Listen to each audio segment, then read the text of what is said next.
Good morning, everyone. A very warm welcome to this very exciting topic, to discuss this exciting topic on skilling India. And obviously, we know that we will be going to be the largest country, the most populous, very soon. Our Prime Minister has set a very aggressive agenda of making India a developed nation by 2022, around the same time when we will overtake China. More so, this population is going to be quite young. More than 62% of the population will be in the working age, will be of working age. So it is, I believe it demands a lot of attention and a lot of discussion around whether we will be able to leverage this this important resource for economic development of this country. In order to discuss this, we have very eminent group of people, of speakers with us, with extensive experience and representing the different stakeholder categories, holding positions at the highest levels to deliberate on this topic. So I would like to welcome, first of all, Mr. Austin Thomas. Mr. Austin Thomas is Executive Vice President of Wadhwani Foundation, and he heads the impact measurement team over there. He also led the team which worked on the skill development projects over there. Mr. Thomas holds a MBA degree from University of Chicago, and he has MS in IE and Operational Research from Purdue University. He is also alumnus of IIT Bombay. Mr. Thomas, please.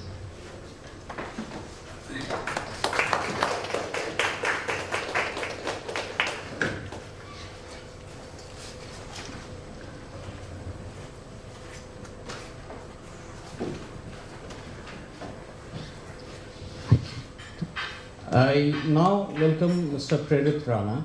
Mr. Prerit Rana is CEO of Aggressor, a not-for-profit organization which is working in the field of education, employability and social security. Mr. Prerit is an alumnus of IRMA, Institute of Rural Management in Anand, and has been working in this sector for now more than 6 years. He has previously he's worked with Department of Information Technology with Government of India, and interestingly, he has created a platform called eBirbal, which enables the citizens to be socially responsible. So that's quite an interesting initiative of his.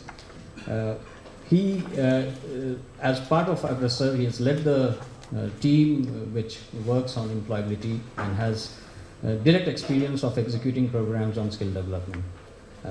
Please take the seat.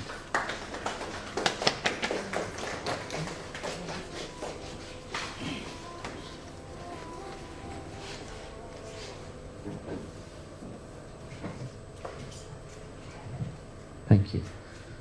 Finally, I'm very happy and honored to welcome Mr. Atul Bhatnagar.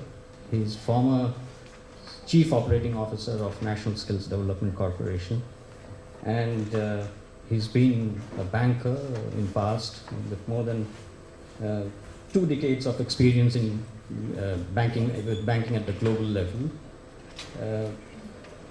and he also won the Male Diversity Champion Award, which was picked up from 1,500 nominees from the bank's global pool when he was working with Barclays Bank in Kenya. So we have a very, very talented banker with us. And then after spending a lot of time outside India, he decided to come back and make effective contribution to the skilling space in this country. He has significant experience of working with in this sector, in this domain of skilling, and he will share his insights with us. Thank you very much. Please come. As you will see in the brochure, we do not have Muktesh Chhabra with us. So that is, for some reason, he cannot attend the session. In order to start this session, I will invite Mr. Bhatnagar, who will talk about the whole issue of what we are saying, the latest trends in demography in this country, whether it is really a dividend or not, and whether we should really consider this as asset, and obviously what are the challenges in this whole journey of using this entire pool of human resource for economic development. Mr.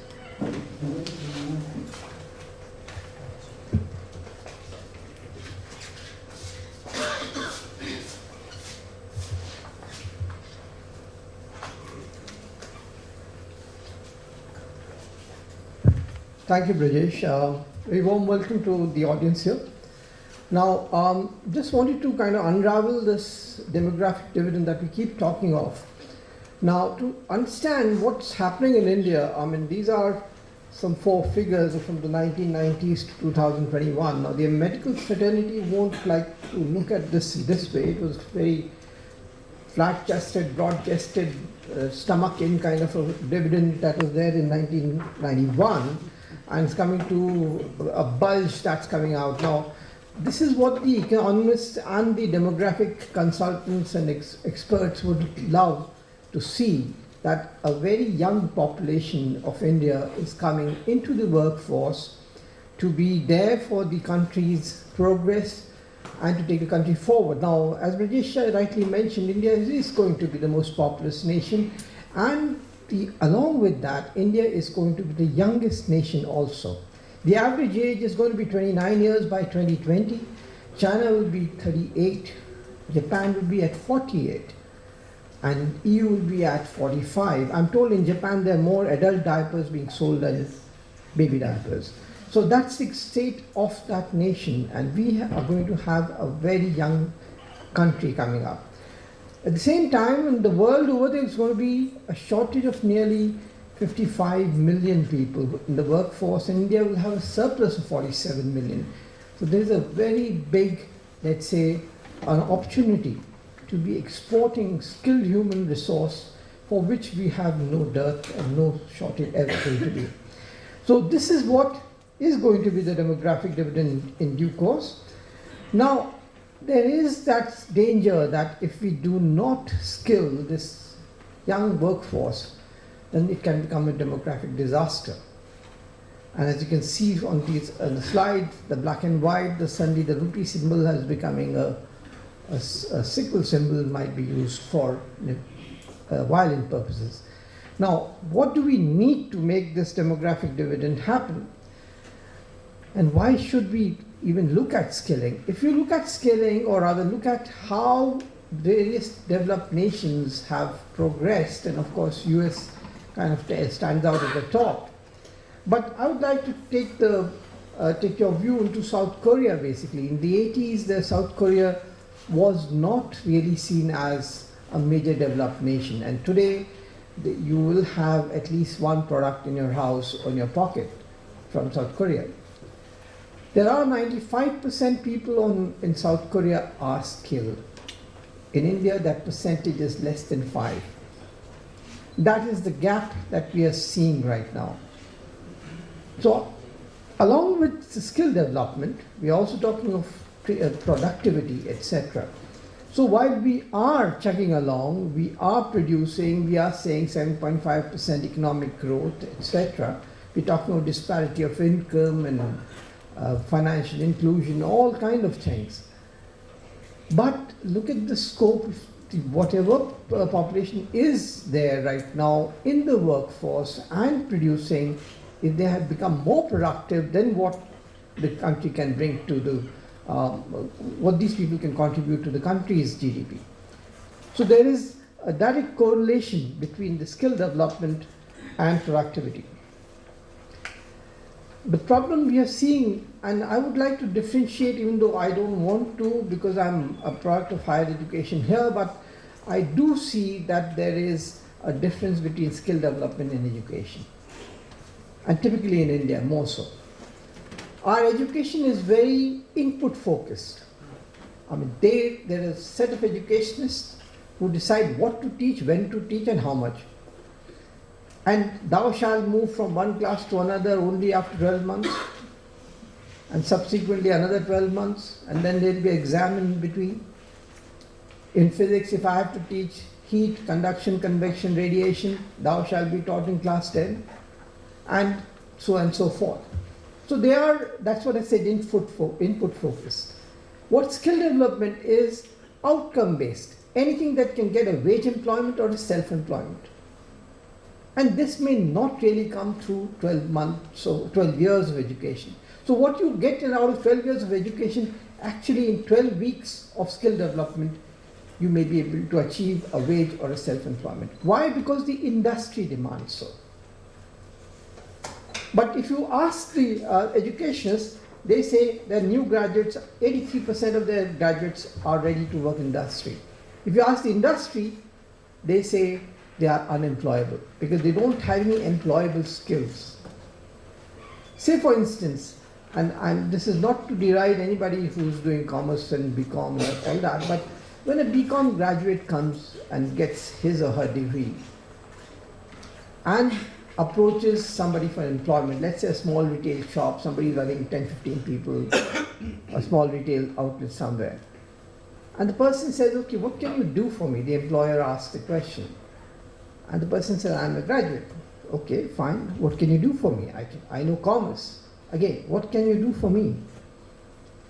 Compare that to another 10th pass person who says, I know Tally software. I can do your inventorizing. I can do your forecasting, budgeting, cash in, cash out, give you MIS reports. Now, who gets the job? So that is the skill development we are trying to create, aligned to job roles, which the industry wants. And we are trying to break a myth that we are also trying to, on the different set, is the parental mindset, कि बेटा graduate हो जाए शादी हो जाएगी, अब शादी होने के बाद और भी प्रॉब्लम बढ़ जाएगी, because you don't have an employable skill. So is it really necessary to get a degree? And I'm not against education again, but what I'm saying is it important to get a graduate to degree first before you start working? Or learn a skill, learn more, earn more, and do your graduation on the side, take 10 years, how does it matter? And there are ample avenues to become a graduate. Learning should never stop in life. Very frankly, education should never stop in life. But does it mean that you have to move from 10th pass to 12th pass to graduate and undergraduate and postgraduate and so on and so forth? Or you get a skill by which you can utilize and start standing on your own feet. Another example, if I were to give to you is that of, say, a welder. Now, if a person wants to become a welder, he or she can go to an ITI or polytechnic, etc., and learn the trade and gets to know gas welding, arc welding, MIG welding, TIG welding, and all the metal alloys, flame torch, the entire ding bangs told to him or her. At the end of 2 years, you get a degree or diploma saying you're a welder.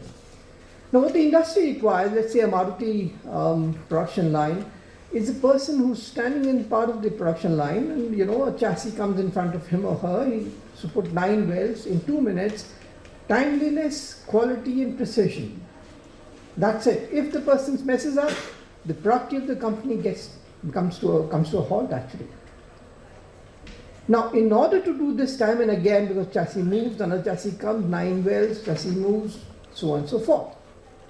In order to learn this bit of skill for an automobile welder, you don't need 2 years, you need 45 days.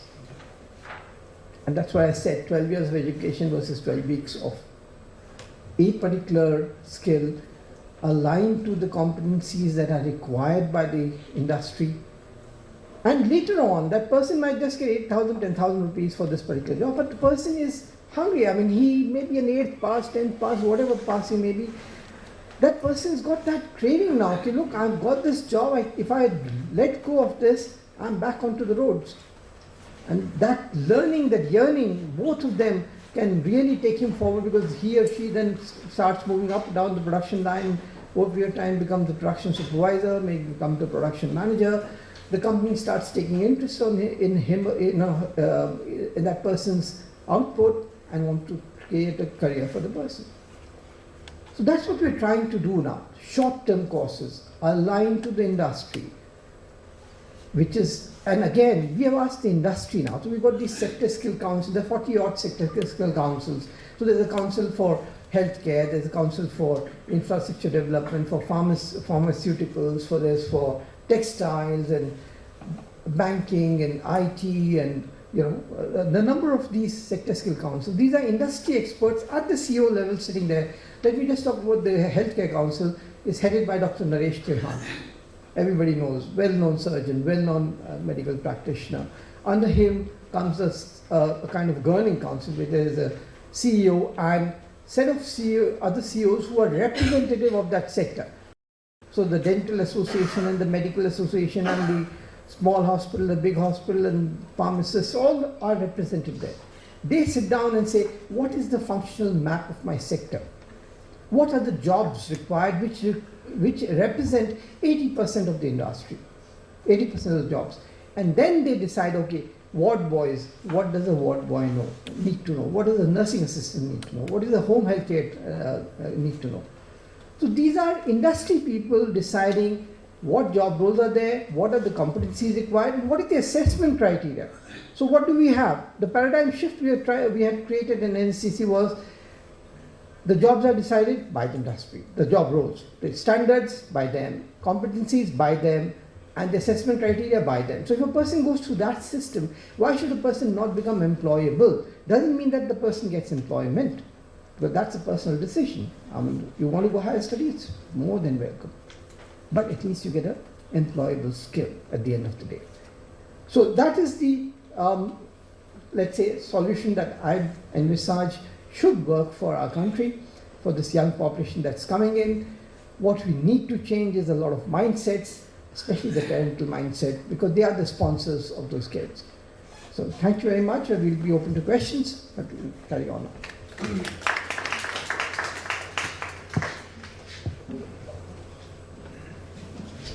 Thank you, Mr. Bhatnagar, for your insights. Kind of important to note that there is, what he stressed about was the paradigm shift in how the skilling skilling courses are being designed, which is now involving more of industry participation right from the beginning, in terms of not just in terms of designing of the courses, but even in assessment. I believe that will lead to more impact on the placement of these young people or the trained people. We will discuss more around this after once we have ended with all the speakers. I will now invite Frederick to share his journey of as a skill development professional. He has experimented with leading a program right from the beginning, right from sourcing the candidate to placing to the placement. So, credit, please.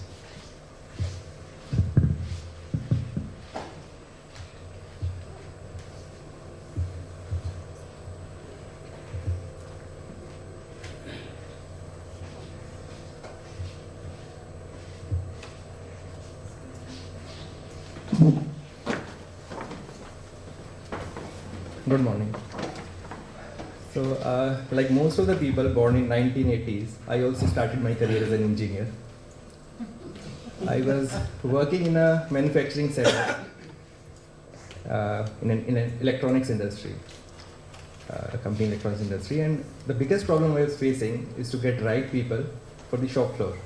People who can come in time, can at least tell the supervisor before leaving. Don't just resign from the job just because they have been scolded for a fault of theirs. I was quite struggling. So my career, I thought that let me sort this problem out rather than doing manufacturing, and started Agrasar in 2010, end of 2010. That was incidentally the year, just a year after the launch of National Skill Development Policy, a policy which has created huge excitement. All the stakeholders, industry, government, skill development providers, other development agencies, they really got excited about this. So I will discuss about the hypothesis which they had used, the experts had used to create all this excitement. It's important to understand that hypothesis because the arguments which I'm going to make in this presentation will be appreciated only when we understand this hypothesis, and this hypothesis is really simple. Indian economy is struggling to meet quality standards, struggling to meet, to scale up, to meet global targets. And the biggest problem they were facing is lack of skilled manpower. On the other hand, there are youth. They are in search of jobs. They are not, as Sir said before, they were not even though they were getting education, they were not getting the right jobs which they aspired for. So skill them, and the industry's productivity and make them employable. Industry's productivity will be increases, and the skill gap which we often talk about will be bridged. But I'm a practitioner, so more from the hypothesis and theory I learned from the field, and this is my learning over the last 5 years. Skill development centers are mushrooming all over India. They are struggling. They are struggling to get people. I know a mobilization team face this problem. You will see your pamphlets being turned into aeroplanes and flown away. Even if you get people, it's difficult to retain them. Attendance in our skill development centers is low, including our centers, including every other center in this country, maybe a few exceptions. We place them, they resign.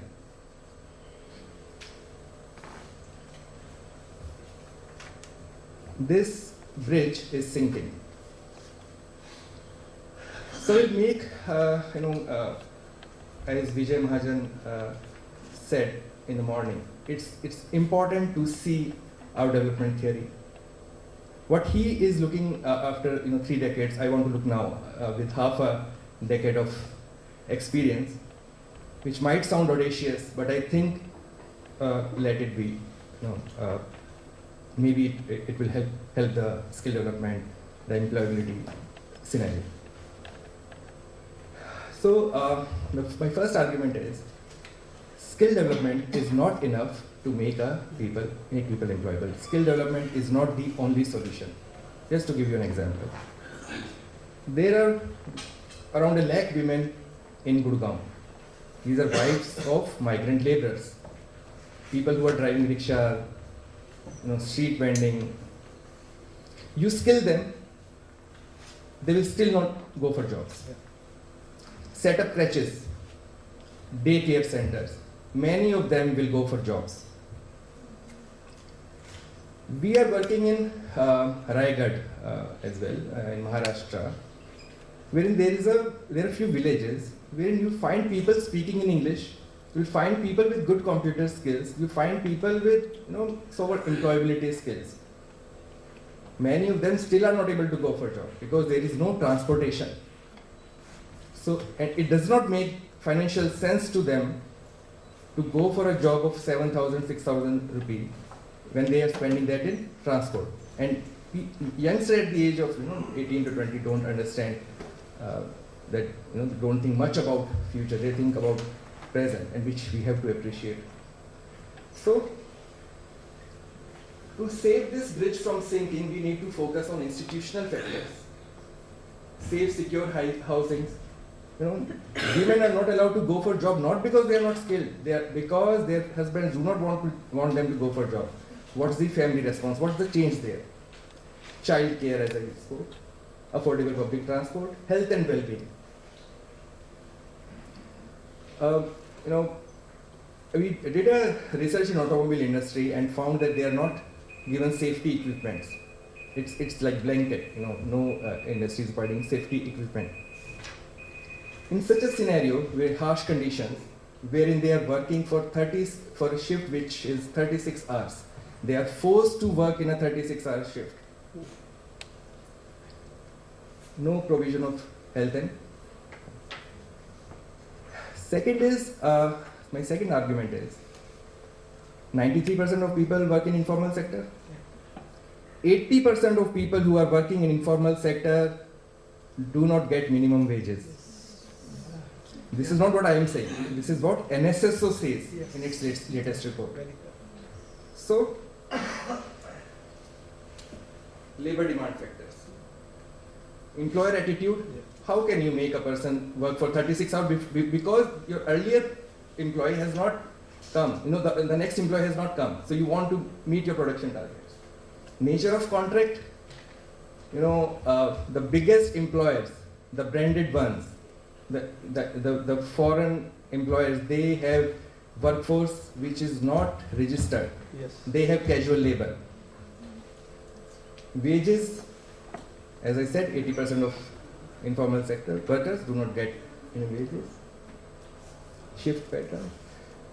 Social security. They don't have identity cards. They don't have, because of that, they don't have access to other health. ESI. Once the accident happens, their ESI card is made. ESI card is not made before. It is made once the accident happens. So these two arguments are true for most of the people, but more applicable to the around 70-75% of people who are working at entry level. It's by conservative estimate.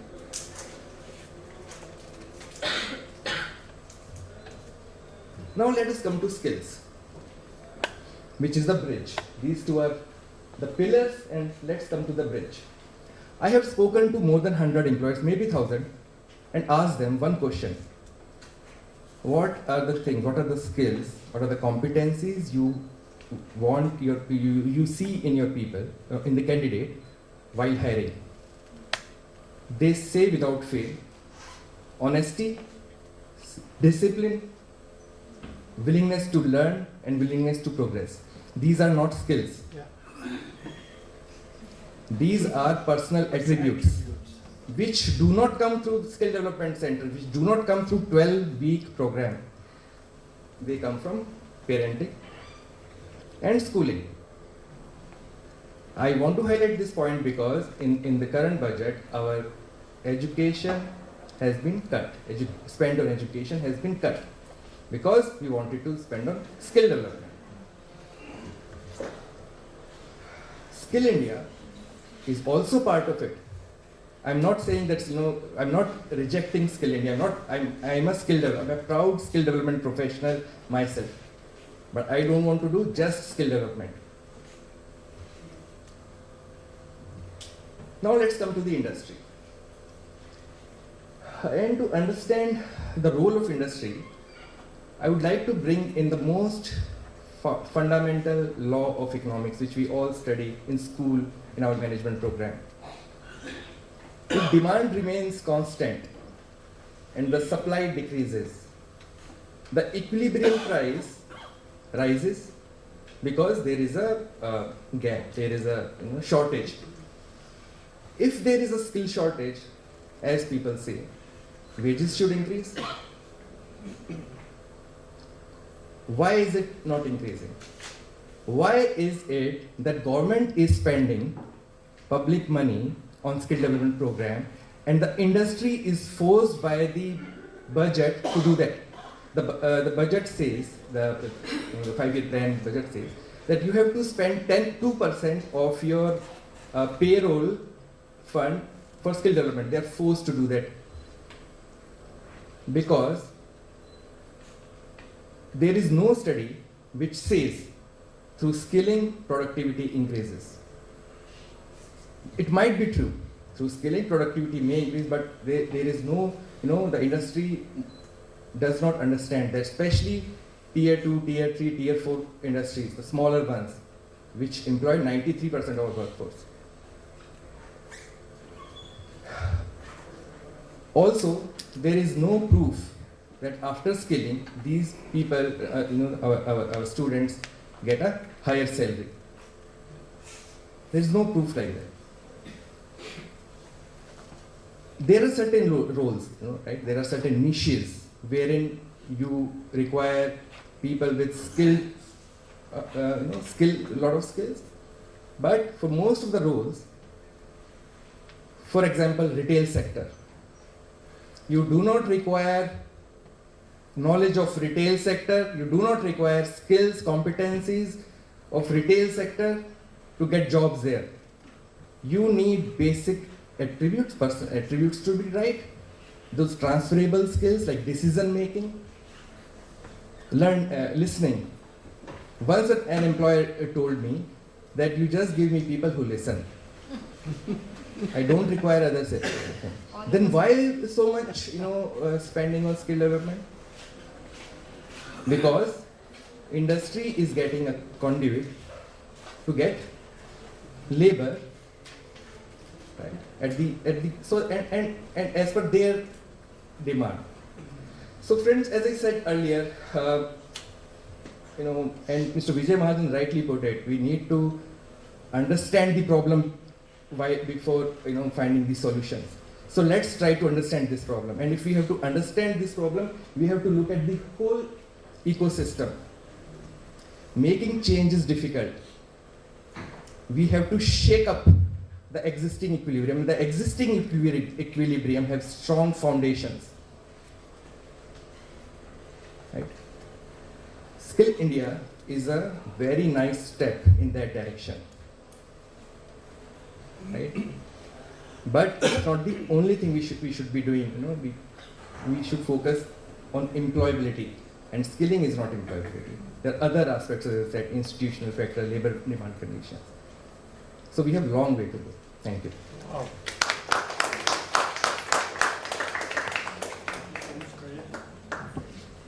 For kind of raising some fundamental questions and trying to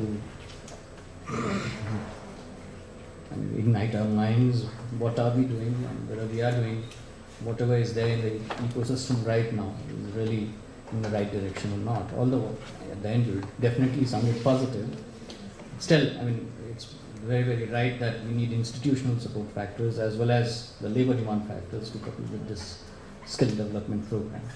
Finally, I would like to invite Austin for his presentation on use of technology for scaling up the skill development initiatives and his experience of the skill development program with Wadhwani Foundation.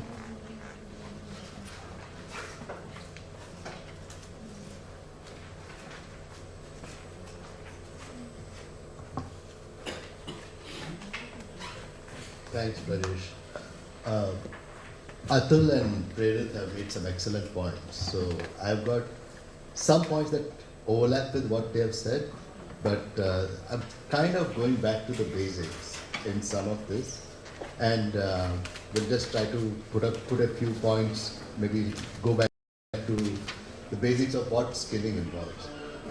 Very briefly, before I go there, Wadhwani Foundation is a philanthropic organization. It's focused on helping economic development and nation building through that. And our main focus areas are job creation and job fulfillment. And we fund and provide capacity building services to various skilling organizations. And my experience hence is not on the field like Prerit says, but it's more as a provider and an observer of a lot of these such organizations. So our main premise in all this is basically of three pillars, and I think they're fairly basic pillars. And maybe I should add a fourth one after listening to Prerit, which is the whole environment and the social conditions. The first one, skilling, if it is about employment, has to be industry driven. I think Atul also made that point. It has to. You cannot. It starts and ends with industry. It starts with industry by taking their requirements, hearing them, listening to what they say. They may not need, very specific skills. They might need more attitudinal skills and so on. And it ends with the industry because that's where the person gets employed. So that's the end of the journey. The other thing that we feel is really to make India skilled. There are very few skilling centers. So you can't say I'm going to do skilling centers and skill India. you have to mainstream it. It has to be part and parcel of the schools, the colleges. Every single person who comes out of any institution has to be employable. And the third one is, in order to do this, of course, being a technologist and an engineer myself, I feel you need to leverage technology, especially in this day and age. So one basic thing before we go into skilling, I think there is a Skill India initiative. I think it has to go hand in hand with an Employ India initiative.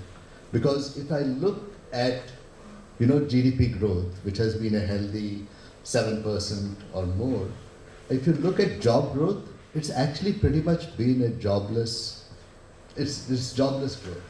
So actually, while we say that, and we look at the data, I think every year about 12 million new youth, youth or people come into the job market, but there are only about 5 million net jobs that are being created.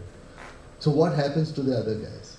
So it has to, skilling is a big contributor. If you have a skilled workforce, you can indeed be the workshop to the world. But you have to be very cognizant that it has to tie into to where the jobs are. And this is a very similar slide. I didn't see your slide. So it's a very similar slide to what Prerit said. Skilling should be the bridge between the youth pool to the jobs. So you have the individual student. So you start with the individual student and what are their aspirations, their issues. They're first of all confused. Which job? And many of them don't have the luxury, but ideally every single student, every single young person should have the option to say, what's my aptitude, what's my aspiration? And based upon that, there should be some ways in which they get counseling to decide which job. Very often, vocational is the last resort. If you don't get anything else, you go into an ITI or you do something else. So, their whole focus is there's a status symbol associated with higher education. There's a status symbol, of course, even contributing to marriage in terms of getting a degree. A government certificate is very important. You need a job now. So if, maybe the student likes to study for 12 years, but after that when they're looking for a job, they do not want to spend an additional month, let alone 3 months or 6 months, trying to go through another skilling session. So they really want it to be if they want looking for a job, they want it now. They want to do things like get paid when I train. There are a lot of programs, and it's almost becoming like an entitlement that they should, if they're studying, it should be at least like a paid internship or something.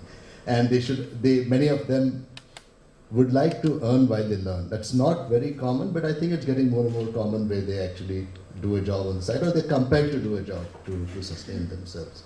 And of course, there are other requirements like Prerit was saying about local requirements. They don't have transportation, they don't want to go and live in another city, which it costs so much that it eats into all their income.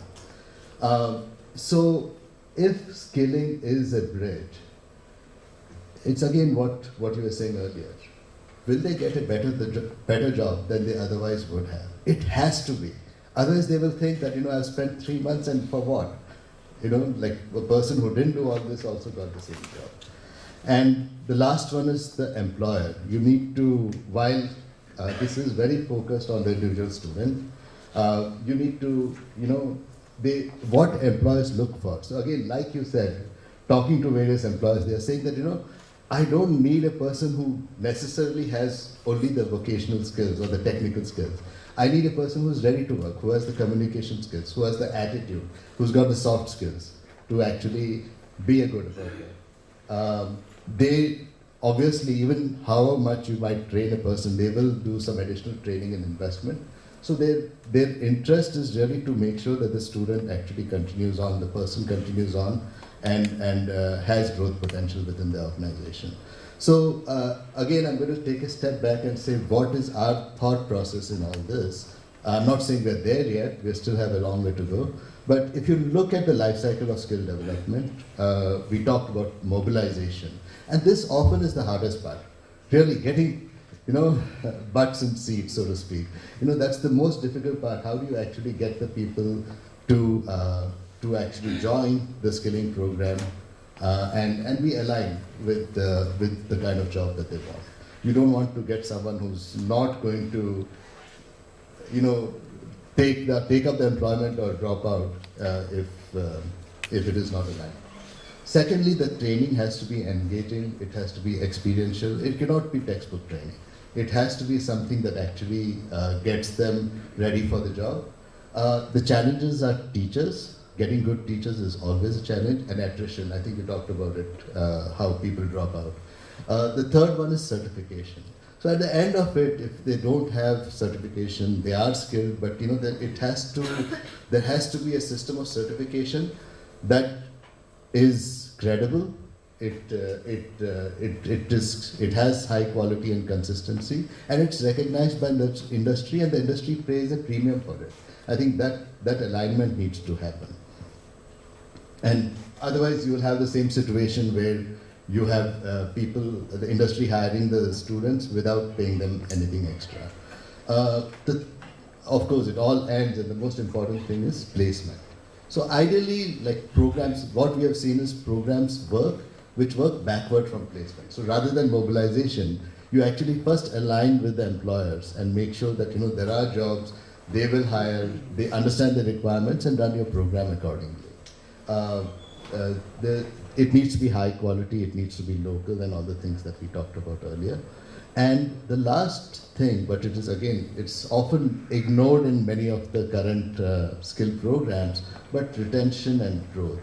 I think that's extremely important, because many people join a job that's not the right fit and then they drop out. What our approach and what we have recommended is that we really need to, as a strategy, you really need to mainstream skill into general education, or mainstream skill into all the training that happens, and also leverage technology. So how can you leverage technology at different stages? I'm just giving some examples.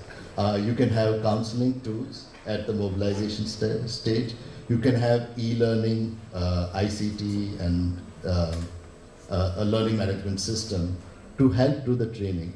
It will not only make sure that the training, and I think what we have found, and this is something we provide, what we have found that really works well is when you actually use technology, you use video-based interactive learning, you could use games, you use simulations, suddenly the student actually looks at this training and say, hey, that's cool. That's something that I would get at an IIT. And an IIT is more aspirational than an ITI. So I think suddenly it changed the paradigm from being a second-tier option. It actually becomes something that becomes their option of preference. Another example I'd like to say is when we started the program in Haryana in 2011 in the schools in the 9th and 11th standard, we had to spend a lot of time counseling students, counseling the parents, convincing them that this is a good option for their kids. Now there's a waiting list to get into these programs. So it's suddenly changed the whole perception and impression. For certification, you can have assessment systems. For placement, you can have job exchanges, LMISs, and there should be alumni services. Now,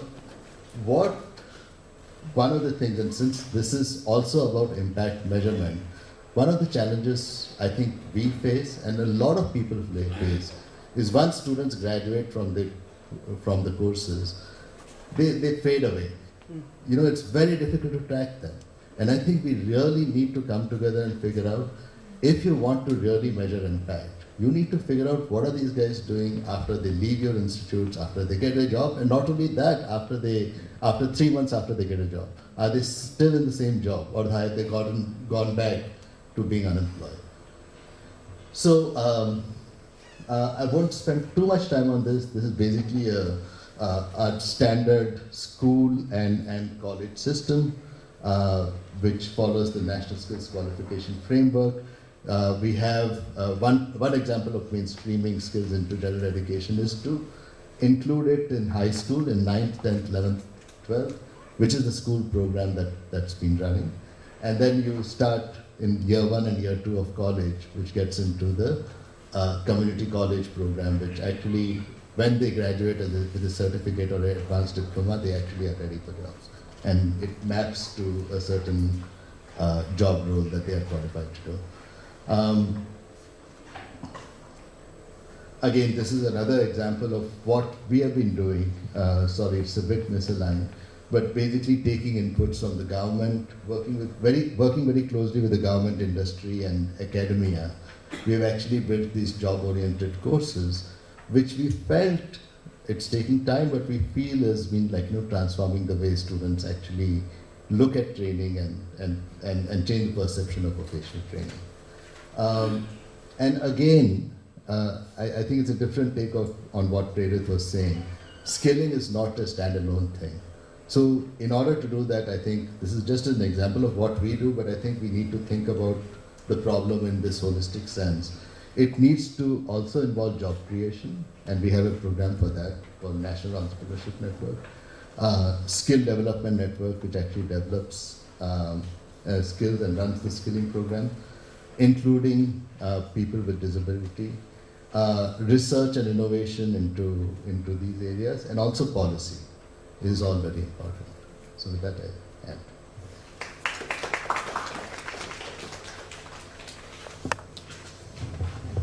Thank you, Austin, for sharing your views and giving insights on how important is the each step of the life cycle of the skilling process, including the final one, which is the retention and growth, where actually coming up with an idea of alumni services can play a huge role in overcoming with this challenge of dropouts. And also how important and how difficult it is to track these candidates once they have joined the jobs. And then really, if you want to know the impact of our intervention. I would, and how important is technology, and how technology can be leveraged to scale up on these initiatives. Now I would not like to invite questions, so kindly please come up with your questions. You can, the questions can be to any one of the panelists. Kindly be brief and direct. Yes. Yes, please. Yeah. Please introduce yourself. Yes, myself Ijaz Noon from Breakthrough. So I think this is it's more of a comment than a question. It's relevant to all the three panelists. We talked about deficiency of proportion of GDP going for social infrastructure investments, health and education especially. That's a challenge national we are facing. But let's keep that constant. Let's assume that doesn't change for the next 10 years, which I hope it won't, given the political motivations. But we know that there has been a huge demand for more of a skilled labor force, especially in India. And when mobile is becoming so popular, so there has been specialized demand for the very specialized courses like content development, design, and in there you go to the specialization courses. But I don't see that changing because in our colleges, professional institutions, universities, there's no focus on that thing. So, what are those short-term measures? Because if you don't cater it right now, and if you don't build up the skill course, you will have a problem next 10 years down the line. In terms of, I would say, underemployment, or in terms of where people coming from outside and taking the management positions, which is again a challenge in India. We're facing a huge, and then you talked about like minimum wages. So I would see that won't be catered the next 10 years, and then at that point of time, we should remember this, that mobile, it is going to like exceed US actually in another 3 months. We are crossing plus 400 million internet users in India. So if you see whole this scenario, we have a demand there huge, very specialized demand, but we don't have something to invest into it. And I am keeping public investment constant because that's politically motivated. So how does social sector, development institutions, or private institutions carry out this thing in the next 10 years? Is my question. Very short time. like to take? Can I have the mic?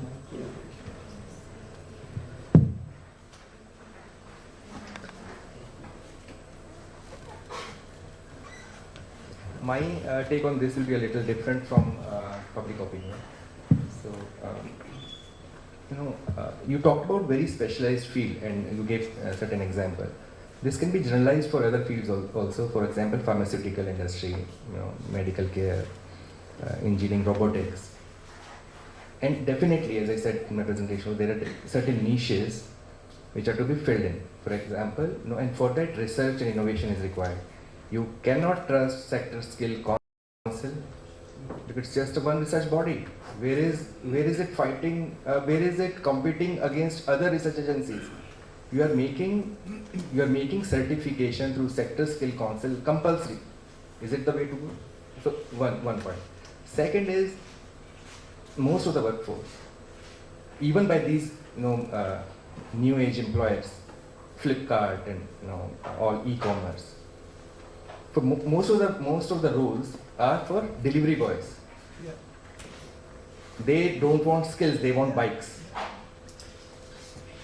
So, yes, sir. Follow up on this. I am Colonel Shekhar. I represent Atul and I have a vocational training institution. 2 questions. One, how do we get employers to pay minimum wages? I'm talking in real terms. When we get students, he's skilled in X, Y, Z, and he's being told 4,000 rupees hum aapko denge, which is less than minimum wage anywhere. What is the motivation? The second point, you also talked about delivery wages. Is it because industry is so focused on shareholder profit management that they forget everything else?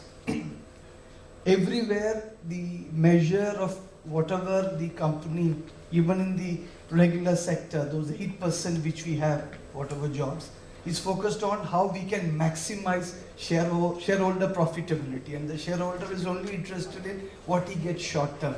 So how do we, with the number of jobs also reducing, if you see AT&T had 122,000 workers about 10 years back, today Google or Facebook has got less than 5,000-6,000. So neither do we have jobs, nor do we have the willingness of big employers willing to pay. So where the hell do we get the jobs? Where the hell do we place them? And I'm just trying to ask a question which I have no answer for. What's been your experience with this minimum wages issue? I mean, this is a serious issue, no doubt.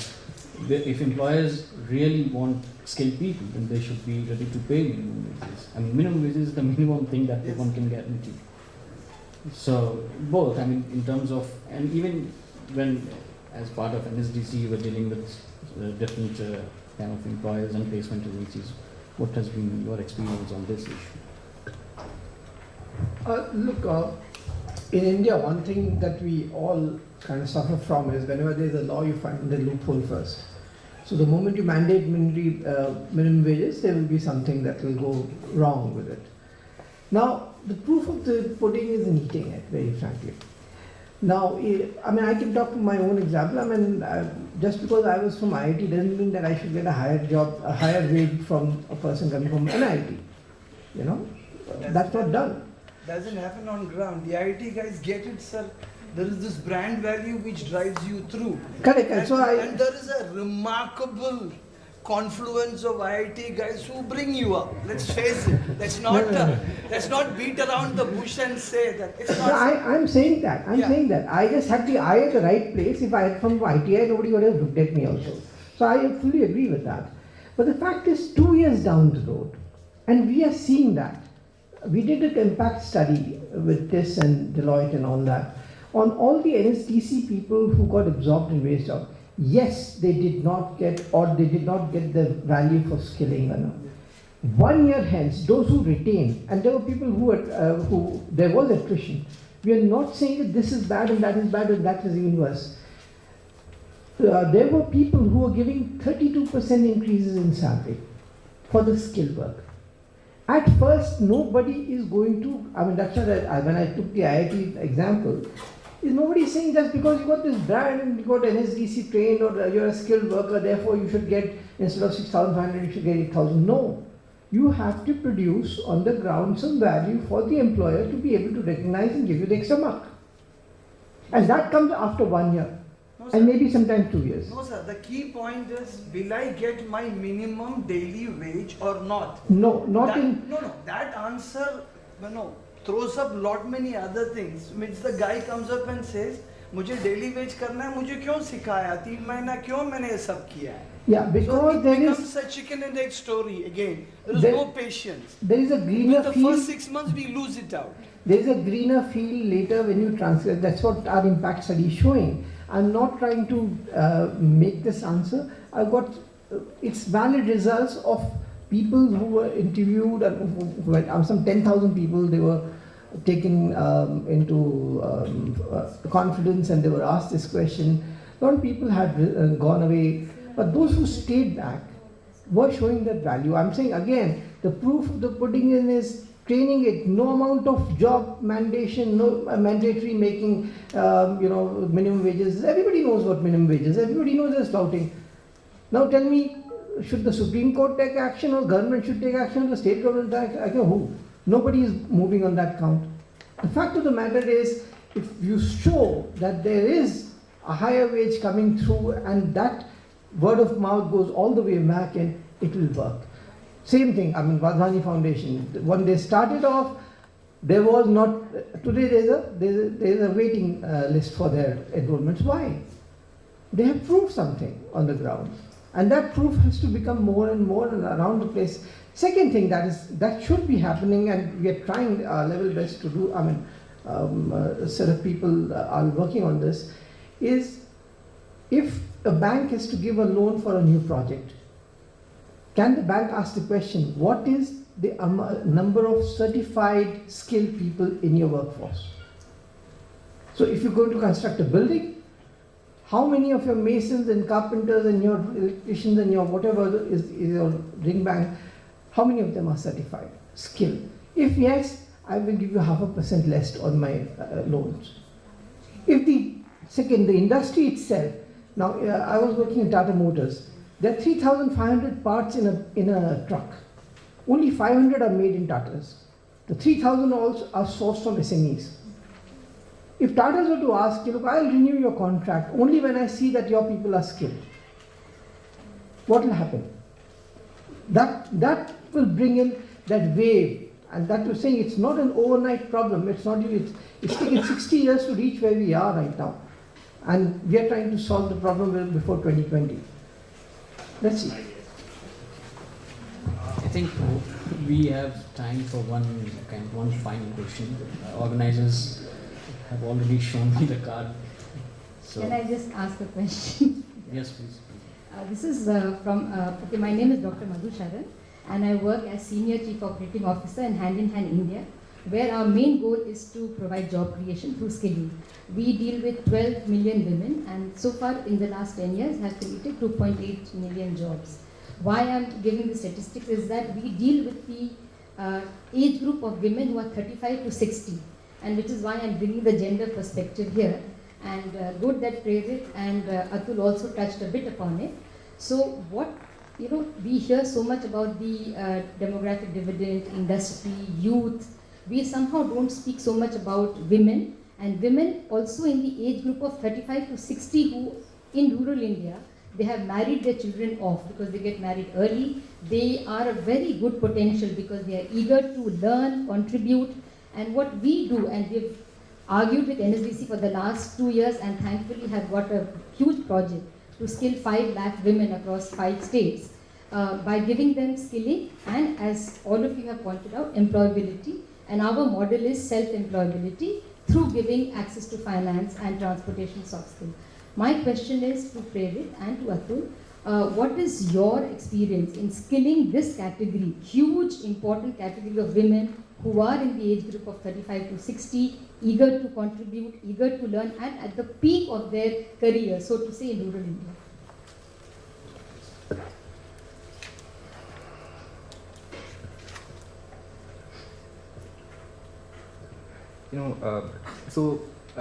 We have definitely not worked at such a huge scale when it comes to skilling women. But just to give you one an example of a project which we have recently started. We are calling it Society Makers. So we are saying we are transforming homemakers into society makers. The issue is,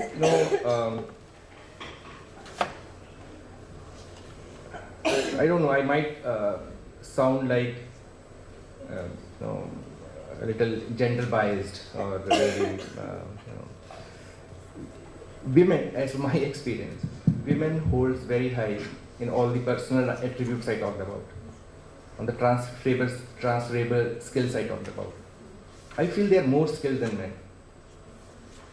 But because of other issues, because of personal factors, because their family is not supporting them, they are not allowed to go for jobs. They are not becoming employable. There is a government college in Gurgaon. There are around 2,000 girls passed from it every year. Placement percentages, after all the efforts, is less than 1%. So there may be, there are huge success stories. Seva is a success story. You yourself is a success story. These are kind of,